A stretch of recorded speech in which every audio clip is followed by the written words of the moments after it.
tumenye Bibiliya.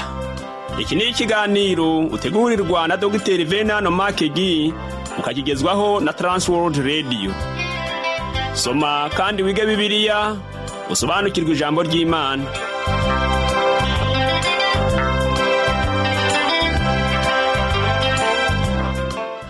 Uraho neza nshuti muvandimwe uteze amatwi ikiganiro tumenye Bibiliya. Amahoro y'Imana n'abane nawe. Kaze muri iki kiganiro ugezwaho nanjye Parfait Ntamvutsa. Ubwo duherukana twashoje Zaburi ya 22, aho nakubwiye ku magambo 7 Yesu yavuze ari ku musaraba, nkubwira n'ubusobanuro bwayo. Mu kiganiro cy'uyu munsi tugiye kuganira kuri Zaburi ya 23 na Zaburi ya 24. Nyemerera mire ku mazi gato ubundi ngaruke dutangire ikiganiro cyacu cy'uyu munsi. Imana iguhe umugisha kugeza aho utangara. Sambirana usemerera wamamaza inkuru nziza, inkuru nziza ni agakiza kabonekwa muri Yesu Kristo. Inkuru nziza ni agakiza kabonekwa muri Yesu Kristo. Sambirana, sambirana, sambirana usemerera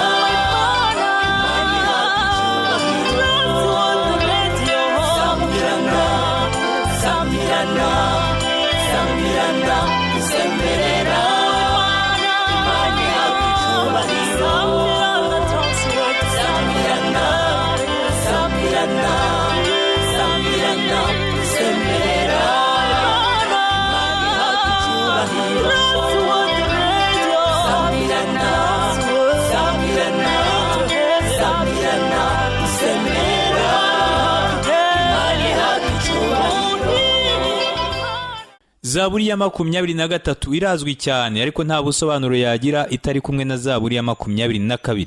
Nicyo gituma mvuga yuko za Zaburi nyinshi zifite aho zihurira, kandi kuzitandukanya imwe ku yindi ntabwo ari byiza. Hariho Zaburi ya 22, ya 23, ya 24. Izi zose zitwa Zaburi z'umwungeri. Izi Zaburi uko ari 3 zihishura ishusho y'umwami wacu. Muri Zaburi ya 22 Kristo yerekanwa nk'umwungeri mwiza. Umwami Yesu ubwo yaravuze ngo nige mwungeri mwiza, umwungeri mwiza apfira intama ze. Aya magambo yanditse muri Yohana gice cya 10 ku murongo wa 11. Noneho hano muri Zaburi ya 23 Kristo yerekanwa nk'umwungeri mukuru. Ndagira ngo wumve aya magambo atangaje y'umugisha aboneka ku musozo w'urwandiko rw'Abaheburayo. Ayo magambo aragira ati: nuko Imana nyiramahoro yazuye umutahiza w'intama, ariyo mwami wacu Yesu, imuzurishije amaraso y'isezerano ry'iteka ryose, ibatunganye rwose mu byiza byose, kugira ngo mukore ibyo ishaka, ikorera muri mwe ibishimwa imbere yayo ku bwa Yesu Kristo. Icyubahiro kibike iteka ryose. Amen. Aya magambo yanditse mu Baheburayo igice cya 13 ku murongo wa 20 n'uwa 21. Zaburi ya 23 ihishura Kristo nk'umwungeri mukuru. Hanyuma muri Zaburi ya 24 Yesu Kristo akongera kwerekanwa nk'umwungeri kandi w'umuyobozi cyangwa umutahiza. Mu rwandiko rwa mbere rwa Petero igice cya 5 ku murongo wa 4 yaravuga ngo kandi umutahiza naboneka muzahabwa ikamba ry'ubugingo ritangirika. Kugira ngo wenda misobanure neza, muri Zaburi ya 22 tuhabonamo umusaraba, muri Zaburi ya 23 tukahabonamo inkoni y'umwungeri, hanyuma muri Zaburi ya 24 tukabonamo ikamba ry'umwami, muri Zaburi ya 22 Kristo n'umukiza, muri Zaburi ya 23 Kristo niwe kunyurwa kwacu muri byose, muri Zaburi ya 24 Kristo n'umwami wigenga, muri Zaburi ya 22 Kristo yongera kuboneka nk'urufatiro, muri Zaburi ya 23 Kristo ni ikimenyetso gikomeye, muri Zaburi ya 24 Kristo niwe byiringiro byacu. Nanone kandi muri Zaburi ya 22 Kristo yarapfuye, muri Zaburi ya 23 Kristo ni muzima, muri Zaburi ya 24 Kristo yerekanwa nk'uri bugufi kugaruka, muri Zaburi ya 22 kandi ivuga ku byahise, Zaburi ya 23 ikavuga ku biriho ubu, maze Zaburi ya 24 ikavuga ku bizaza. Muri Zaburi ya 22 Kristo atanga ubuzima bwe kubw'intama ze, muri Zaburi ya 23 Kristo agaha urukundo intama ze, hanyuma muri Zaburi ya 24 Kristo aduha umucyo w'igihe azongera kuboneka. Mbega ishusho nziza cyane dufite muri izi Zaburi uko ari 3. Noneho rero reka dutangire kuri zeru kuri iyi zaburi ya 23 izwiho kuba ari kimwe mu gice cya Bibiliya kizwi n'abantu benshi cyane. Nta kindi gice kigeze kimenyekana cyane mu ijambo ry'Imana nka zaburi ya 23. Abayuda baba aba orthodox cyangwa aba protestant aba bose bazi zaburi ya 23. Abakristo mu matorero atandukanye bose bazi zaburi ya 23. N'isi yose igifashwa n'ubwiza buri muri zaburi ya 23.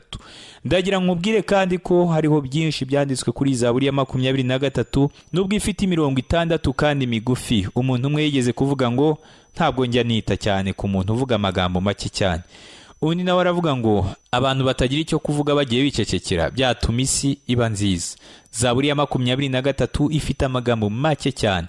Mu myaka yashize hariho umuyobozi umwe wakoraga business wari waranditse amagambo ku gikuta kiri ku biro bye aho abantu bose barebaga. Kuri icyo gikuta yari yarahanditse amagambo agira ati niba hari icy'ingenzi ufite kuvuga kivuge mu minota 5 gusa. Mu bisanzwe ku muntu usoma neza bimufata amasegonda 45 ngo amaze gusoma zaburi ya 23 kuko iyi zaburi ari ngufi cyane, nta n'amagambo ajimije ari muri iyi zaburi. Nta nubwo ari zaburi irimo teoloji nyinshi. Zaburi ya 23 nanone ntabwo ari inyandiko y'amategeko cyangwa ya siyansi, ahubwo ni inyandiko yoroheje cyane kuri buri wese. Mbere yuko twinjira muri iyi zaburi ya 23 hari ibintu bimwe tugomba kubanza kwitaho. Byemejwe ko Dawidi ari we wanditse iyi zaburi ya 23. Ariko kandi hariho abakunze kwibaza iki kibazo bati mbese Dawidi yaba yaranditse iyi zaburi ya 23 igihe yari akiri umuhungu muto w'umushumba cyangwa yayanditse igihe yari amaze kuba umwami ushaje? Ni ingenzi cyane kumenya igisubizo cy'iki kibazo. Dr. Frank Morgan yise iyi zaburi ya 23 ngo ni indirimbo y'umwungeri ushaje. Ibyo yavuze ndabikunda kandi nemeranya nawe. Dawidi nk'umwami ntiyigeze yibagirwa ko yabayeho Dawidi w'agahungu gato waragiraga intama. Muri zaburi ya 23 ntabwo tuhabonamo umuntu muto udasobanukiwe, ahubwo tuhabonamo umuntu mukuru w'inararibonye. Ngira ngo rero urabyumva ko uwo ari nawo mwanya Dawidi yari arimo ubwo yandikaga iyi zaburi ya 23, kuko igihe yari ageze ku musozo w'ubuzima bwe yasubije amaso inyuma areba ibyo yanyuzemo byose. Muri icyo gihe rwose nibwo yahise yandika zaburi ya 23. Ni ukuvuga ko uyu mwami wari umaze gusaza yibutse ibya kera akiri agahungu gato. Uyu mugabo Dawidi yari yaranyuze muri byinshi bikomeye. Yabayeho umusirikare ukomeye watsinze intambara nyinshi cyane, aba mu bihe bikomeye. Yashoboraga kumenya inshuti ye n'umwanzi we. Yageragejwe cyane. Niyo mpamvu rero mvuga ko zaburi ya 23 itavuga umuntu utazi iby'ubuzima, ahubwo ivuga umuntu ufite ubunararibonye wanyuze muri byinshi kandi mu buzima burebure. Iyi zaburi ya 23 itangira ivuga ngo Uwiteka niwe mwungeri wanjye. None se ninde wemerewe kuvuga ngo umwungeri wanjye? Mbese iyi zaburi ni ya buri wese? Ntabwo mbyibaza.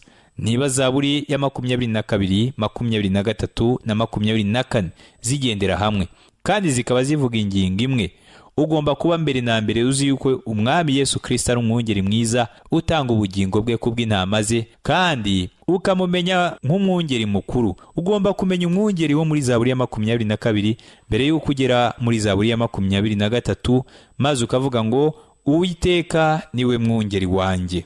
Sambirana usemerera wamamaza inkuru nziza, inkuru nziza ni agakiza kabonekwa muri Yesu Kristo.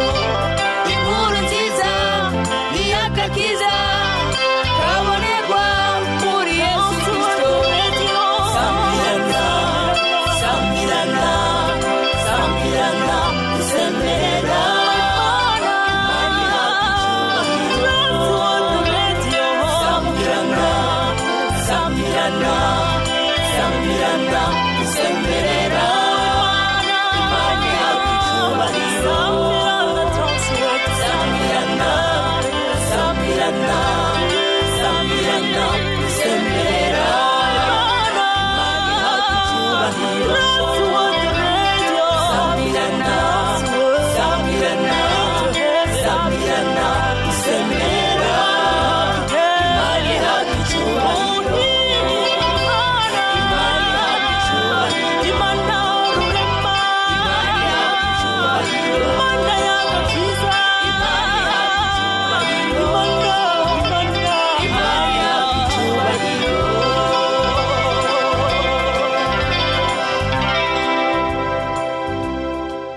Zaburi ya 23 guhera ku murongo wa mbere kugera ku wa gatatu aravuga ngo Uwiteka niwe mwungeri wanjye sinzakena, andyamisha mu cyanya cy'ubwatsi bubisi, anjyana iruhande rw'amazi adasuma. Ndagira ngo urebe hano havuga ngo umwungeri wanjye sinzakena, andyamisha, anjyana.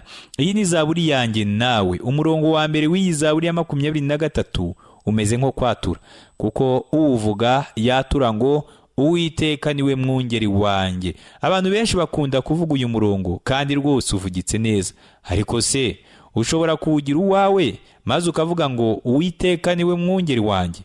Kubw'ububasha bw'umurimo we wo kuducungura urupfu n'izuka rye, ushobora kumwizera maze ukamuhamagara ko ari umwungeri wawe. Biroroshye kandi kuvuga ngo Uwiteka azaba umwungeri wanjye, ariko uko siko Dawidi yavuze, ahubwo yaravuze ngo Uwiteka niwe mwungeri wanjye. Uko niko Dawidi yatuye. Maze arongera avuga ngo sinzakena. Ndagira ngo umenye neza ko Dawidi atavuze ngo sinigeze nkena, ahubwo yaravuze ngo sinzakena. Niki nkeneye? Nkeneye gutekanirwa. Ndi intama, ka kanyamaswa gato kazwiho kutagira ubwenge. Nuko rero umwungeri wanjye abona ko bikwiye ko narindwa akabinkorera. Iyi ntama ntoya ivuze ngo sinzakena kandi sinzarimbuka, ibiterwa nuko ifite umwungeri mwiza. Sinzakena, iyi nshinga itondaguye mu gihe kizaza, bikaba byerekana ubwishingizi umwana w'Imana afite. Umutekano w'uwizera ushingiye ku mwungeri mwiza, ari nacyo gituma yatura amagambo ameza atya yo muri Zaburi ya 23. Inshuti ya Magi yari yarimukiye muri leta ya Oregon ho muri Leta Zunze Ubumwe za Amerika. Nuko igihe kimwe aza kumva Magi ari havuga ku bijyanye n'intama, maze aramubwira ngo Dr. Magi, urasa nkaho ushaka kumbwira ko intama ari nziza, ari amatungo meza, kandi uriho urazerekana nk'amatungo atagira gifasha. Ati reka nkwereke zimwe mu ntama uko zimera. Nuko uwo mushuti wa Magi amutumira ngo basangire ifunguro rya nimugoroba. Yari yegeranyije intama ahantu hamwe, hanyuma bamaze kurya ajyana Magi kureba za ntama. Igihe bariho bazireba, ya nshuti ya Magi yaramubwiye ngo izi ntama zose ziratuje, zimeze nk'izikeneye uzishorera, kandi ziranduye, zuzuye ibyondo. Nuko Magi abwira ya nshuti ye ngo iyo niyo shusho y'umwana w'umuntu, akeneye umwungeri umuyobora. Ntabwo intama zikeneye umutekano gusa, ahubwo zikeneye guhazwa. Twasomye ngo andyamisha mu cyanya cy'ubwatsi bubisi. Uku niko guhazwa ndiho mvuga. Abantu bazi neza iby'intama bavuga ko iyo intama ishonje itajya ibasha kuryama. Iyo intama ziryamye mu bwatsi bwiza, biba bisobanura ko zariye kandi zahaze neza. Kandi Kristo niwe guhazwa kwacu. Haleluya. Muri Yohana igice cya 6 ku murongo wa 35 aravuga ngo nijye mutsima w'ubugingo, uza aho ndi ntazasonza na hato, nunyizera ntabwo azagira inyota na hato. Nanone muri Zaburi twasomye ngo anjyana iruhande rw'amazi adasuma. Intama zitinya amazi asuma, kandi ntabwo zikunda kunywa amazi atembera. Intama nanone ntizikunda kunywa amazi hafi y'aho ingurube zinywera. Ibi byose niko bimeze no ku mwana w'umuntu, kuko muri iki gihe dukeneye kuba ahantu hatuje, dukeneye kuruhuka. Ntabwo dukeneye kuruhuka ku mubiri n'ubwonko gusa, ahubwo dukeneye no kuruhuka ku bugingo. Wibuka ibyo Dawidi yavuze muri Zaburi ya 55 ku murongo wa 6, aravuga ngo icyama nkagira amababa nk'inuma, mbangurutse nkaruhuka.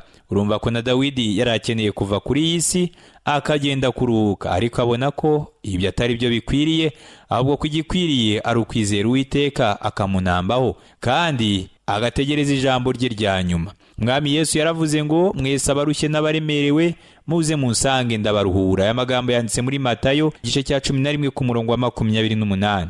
Tugarutse muri Zaburi ya 23 ku murongo wa 3 n'uwa 4 haravuga ngo asubiza intege mu bugingo bwanjye, anyobora inzira yo gukiranuka kubw'izina rye.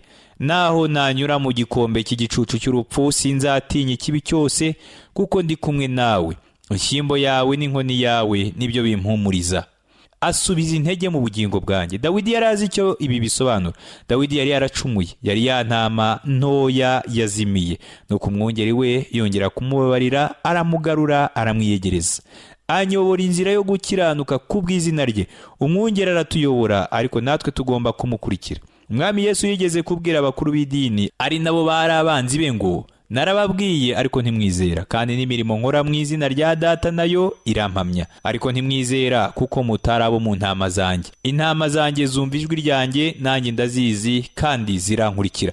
Aya magambo Yesu yavuze yanditse muri Yohana igice cya 10 uhereye ku murongo wa 25 kugera ku murongo wa 27. Intama zizakurikira umwungeri wazo umwe rukumbi. Mu gihe cya Yesu ari hano mu isi, umwungeri ntabwo yatwaraga intama ze, ahubwo yaraziyoboraga. Nyamara uko siko bimeze uyu munsi. Vernon McGee avuga ko igihe yatemberaga muri Isirayeli ngo yabonye umwungeri ashoreye intama ze aziri imbere, ariko mu gihe cya Kristo umwungeri yahoranaga n'intama ze buri munsi, zikaba zimuzi kandi zikamukurikira. Uko niko n'umwungeri wacu atuyobora, ariko nta hacu kumuyoboka cyangwa kumukurikira. Twasomye kandi ngo naho nanyura mu gikombe cy'igicucu cy'urupfu sinzatinya ikibi cyose. Uyu ni umurongo utera intege buri wese. Urupfu nicyo gikuru mu bintu biteye ubwoba mu buzima bwa muntu. Umwana w'umuntu atuye mu gicucu cy'urupfu. Iyo umuntu avutse ahita atangira urugendo rumujyana mu gicucu cy'urupfu. Nshuti yanjye, umenye neza ko uriho werekeza mu gikombe cy'igicucu cy'urupfu, kandi aho niho twese tugana. Muri Los Angeles bavuga ko iyo wambutse umuhanda ugomba kwambuka vuba, kuko ngo hariho abihuta n'abapfa. Niba utihuta rero ubwo urapfa. Twese tugenda mu gikombe cy'igicucu cy'urupfu. Umuntu umwe niwe wavuze ngo igihe utangiye kugira ubuzima ni nacyo gihe uba utangiye kubwamburwa. Twese turi mu gikombe cy'igicucu cy'urupfu. Igikombe cy'igicucu cy'urupfu kituriho, ariko naho nanyura muri icyo gikombe sinzatinya. Uyu ni umurongo untera intege. Niba umwe muri bene data apfuye, uyu ni umurongo ukwiye kudukomeza muri ibyo bihe by'umubabaro, ngo sinzatinya ikibi cyose kuko ndi kumwe nawe. Tugomba kumenya ko umwungeri wacu ari kumwe natwe buri gihe, ndetse no mu gihe cy'urupfu. Inshyimbo yawe n'inkoni yawe nibyo bimpumuriza. Inshyimbo kera yari nk'ikimenyetso cyo kwirinda, inkoni nayo ikaba ikimenyetso cy'icyerekezo. Umwungeri wacu aduha inama nziza kandi akadukebura. Niwe ufite inshyimbo yo kuturinda, afite kandi n'inkoni itwereka icyerekezo. Afite inkoni yereka intama ze aho zikwiye kunyura. Ibyo rero birankomeza cyane. Mu gihe nzaba ndiho nsaza, nzasubiza amaso inyuma maze ndebe uko iyo nshyimbo y'umwungeri wanjye yankomeje mu buzima bwose nzaba naranyuzemo. Umwungeri wanjye yakoresheje inshyimbo ye ku buzima bwanjye inshuro nyinshi. Ndamushimira kubw'ibyo, ko byatumaga nongera kugaruka mu mukumbi. Nicyo gituma buri wese akeneye iyo nshyimbo y'umwungeri. Muri Zaburi ya 23 ku murongo wa 5 n'uwa 6 aravuga ngo, untunganiriza ameza mu maso y'abanzi banjye, unsiza amavuta mu mutwe, igikombe cyanjye kirasesekara. Ni ukuri kugirirwa neza n'imbabazi bizanyomaho iminsi yose nkiriho, nanjye nzaba mu nzu y'Uwiteka iteka ryose. Iyi mirongo ibiri yerekana ibyishimo n'ibyiringiro biri mu mutima w'umwungeri. Untunganiriza ameza mu maso y'ababisha banjye. Muri uyu murongo tubonamo ibyishimo, gutunganirwa no kunyurwa. Ibyo byose bihurijwe mu ijambo ibyishimo. Mbese ameza batubwira hano ni ayahe muri iki gihe? Ntekereza ko ari ameza y'umwami Yesu. Igihe iyi Zaburi ya 23 yandikwaga, yavugaga uburyo Imana yasezeranyije Isirayeli imigisha yo mu buryo bufatika, hanyuma natwe ikadusezeranya imigisha yo mu buryo bw'umwuka. Unsiza amavuta mu mutwe. Aya mavuta avuga umwuka wera. Uyu munsi dukeneye aya mavuta. Ntabwo tugomba kwita ku buzima gusa. Igikombe cyanjye kirasesekara. Iki ni ikimenyetso cy'ibyishimo. Uyu munsi tugomba kugira ibyishimo bitagereranywa. Umwami Yesu yaravuze ngo, ariko jyeweho nazanywe no kugira ngo zibone ubugingo, ndetse ngo zibone bwinshi. Aya magambo yanditse muri Yohana igice cya 10 ku murongo wa 10. Umwami Yesu akeneye kugira ibyishimo byuzuye mu mutima, nshuti yanjye. Ibi rero bitugejeje ku murongo wa nyuma w'iyi Zaburi ya 23. Umwungeri wacu atujyana mu cyanya cy'ubwatsi bubisi, akatwicaza iruhande rw'amazi adasuma ku nzu ya Dawidi. Ni ukuri kugirirwa neza n'imbabazi bizanyomaho iminsi yose nkiriho, nanjye nzaba mu nzu y'Uwiteka iteka ryose. Muri Yohana igice cya 14 ku murongo wa 2 n'uwa 3, umwami Yesu yaravuze ngo, kandi ubwo ngiye kubategurira hanyu, nzagaruka mbajyana iwanjye, ngaho ndi namwe muzabeyo. Nshuti yanjye, urabyumva rero ko turi intama zitazwi, kandi nta nubwo turi intama nziza, ariko dufite umwungeri mwiza. Imana ishimwe kubw'ibyo. Mbese ushobora kuvuga aya magambo muri kano kanya ngo, Uwiteka niwe mwungeri wanjye? Niba ushobora kubivuga, umenye neza ko amasezerano yose ari muri iyi Zaburi ya 23 ari ayawe. Niba ari umwungeri utanga ubugingo ku ntama ze, ni n'umukiza wawe. Kandi niba ubyemera, imigisha yose iri muri iyi Zaburi ya 23 irahita iba iyawe.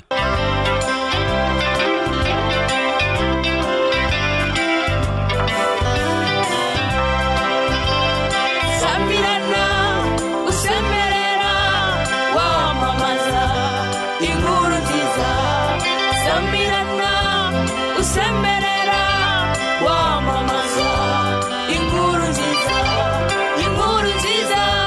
ni agakiza kabonekwa muri Yesu Kristo.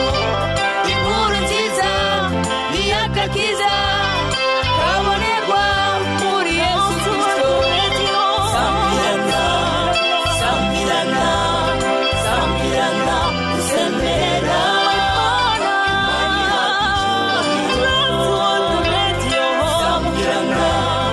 sambirana, sambirana, sambirana, usemerera imani yakicyubahiro. Sambirana, sambirana, sambirana, usemerera imani yakicyubahiro.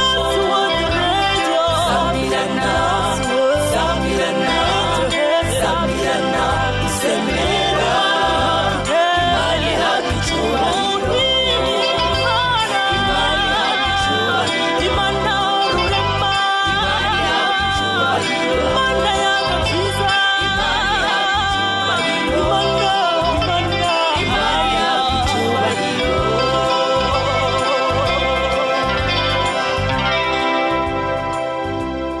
Twinjiye muri Zaburi ya 24 ni Zaburi y'ikamba ivuga ku mwungeri w'umuyobozi cyangwa se umutahiza mu kinyarwanda cyiza. Bivugwa ko Zaburi ya 24 yanditswe na Dawidi igihe yagaruraga isanduku y'isezerano yivanye i Kiriyatiyarimu ku musozi Siyoni. Uwitwa Josephus akaba umuheburayo uza amateka cyane yavuze ko korari 7 hamwe n'abacuranzi ngo batambutse imbere y'isanduku y'isezerano ubwo yazanwaga ku musozi Siyoni aho Dawidi yari yarashyize ihema ry'ibonaniro mbere y'uko uru rusengero rw'Uwiteka rwubakwa. Nekereza ko nidukurikiza uko Delitzsch na Guy Belen batondekanyije ibiri muri iyi Zaburi ya 24 biza gutuma tuyikunda cyane. Iyi Zaburi ya 24 igabanyijemo ibice bibiri. Abaherekeza umwami bazinjira mu bwami bwe, ibyo tukabibona muri Zaburi ya 24 uhereye ku murongo wa mbere ukagera ku murongo wa 6. Tukabona kandi no kugaruka k'umwami wacu ubwo azabaje kwima ingoma ye. Ibyo bigaragara muri Zaburi ya 24 guhera ku murongo wa 7 kugera ku wa 10. Nari kwishima iyo numva Dawidi ariho aririmba Zaburi ya 24 muri icyo gihe cye. Imirongo tugiye gusoma ni inyikirizo y'iyi Zaburi ya 24. Turasoma muri Zaburi ya 24 ku murongo wa mbere no wa 2 aravuga ngo isi n'ibiyuzuye n'iby'Uwiteka, isi n'abayibamo, kuko ari we wayishinze ku nyanja, yayishimangiye ku mazi menshi. Isi n'ibiyuzuye n'iby'Uwiteka. Tubona nanone hano Dawidi avuga Uwiteka nk'umuremyi. Iyi si ni iy'Uwiteka. Iyi si ntabwo ari iy'ishyanga iryo ryo ryose rya hano mu isi. Ntabwo iyi si ari iya perezida runaka, ntabwo ari iy'abakomunisite cyangwa abakapitalisite. Hari abantu benshi uyu munsi bagiye bifuza kuyobora iyi si kandi nyamara atari iyabo, ahubwo ari iy'Imana, ngo kuko ari we wayishinze ku nyanja, yayishimangiye ku mazi menshi. Ku munsi wa 3 wo kurema, Imana yaravuze ngo amazi yo munsi y'ijuru ateranire hamwe ahumutse haboneke. Biba bityo, Imana yita ahumutse ubutaka, iteraniro ry'amazi ryita inyanja. Imana ibona ko ari byiza. Ibi byanditse mu Itangiriro gice cya mbere ku murongo wa 9 n'uwa 10. Igihe Imana yahurizaga hamwe amazi ahumutse haturutse mu mazi, hahise hitwa ubutaka. Ibi rero bikaba ari ishusho y'ubuzima buvuye mu rupfu, kandi bikaba bisobanura urupfu rwa Yesu Kristo. Muri Zaburi ya 24 ku murongo wa 3 aravuga ngo ninde uzazamuka umusozi w'Uwiteka, ninde uzahagarara hera he, ninde wahagarara hera h'Imana. Igisubizo kiri mu murongo ukurikiyeho. Muri Zaburi ya 24 ku murongo wa 4 aravuga ngo n'ufite amaboko atanduye n'umutima uboneye, utigeze kwerekeza umutima we ku bitagira umumaro, ntarahira ibinyoma. Abemerewe guhagarara hera h'Imana nabo bafite amaboko atanduye n'umutima uboneye. Abatabyemerewe ni bene abo badafite umutima uboneye, berekeza imitima yabo ku bitagira umumaro, bakarahira ibinyoma. Nekereza ko nakwiriye kuba ahera h'Imana, kuko ibisabwa ntabifite, ariko niringiye kuzahaba kuko ndi muri Kristo. Yaramfashe ngo anyerekane imbere y'intebe y'ubuntu bw'Imana nk'umutambyi mukuru, kandi namwizeye nk'umukiza wanjye. Muri Zaburi ya 24 ku murongo wa 5 n'uwa 6 aravuga ngo uwo ni uzahabwa umugisha n'Uwiteka no gukiranuka abihawe n'Imana y'agakiza ke. Abayishaka ni bene uwo, abashaka mu maso hawe Imana ya Yakobo. Sela. Noneho tugeze ku gitero cy'iyi Zaburi cyerekana kwinjira muri Yerusalemu. Muri Zaburi ya 24 ku murongo wa 7 yaravuga ngo, mwa marembo mwe ni mwanamuke, mwa marembo y'iteka mwe ni mweguke, kugira ngo umwami w'icyubahiro abyukuruke. Ijwi ryo ku marembo rirabaza ngo, uwo mwami w'icyubahiro ninde? Igisubizo kikaboneka mu nyikirizi ikurikiraho, iboneka muri Zaburi ya 24 ku murongo wa 8 n'uwa 9 havuga ngo, uwo mwami w'icyubahiro ninde?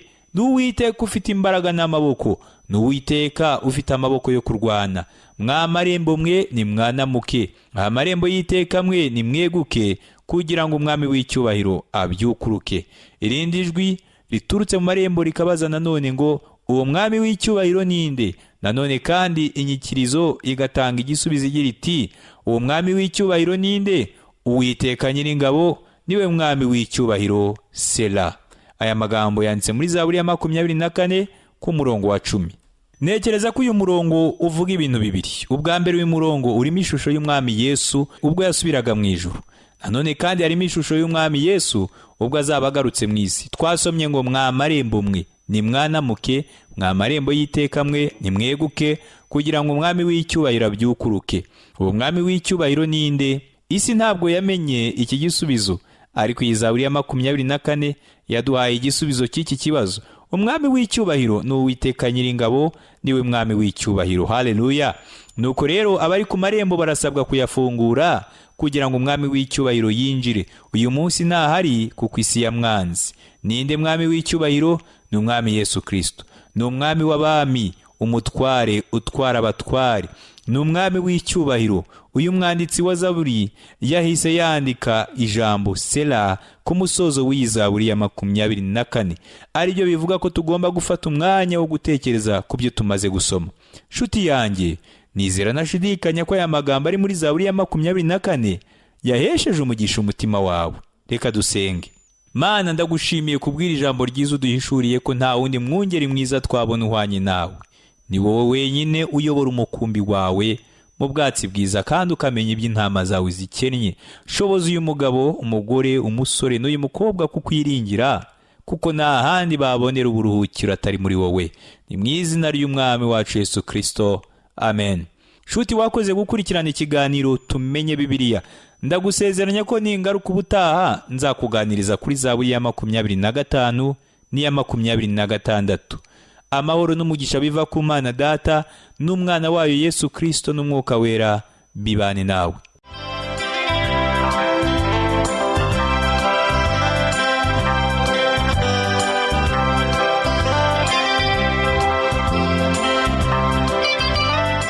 Icyo cyari ikiganiro Tumenye Bibiliya.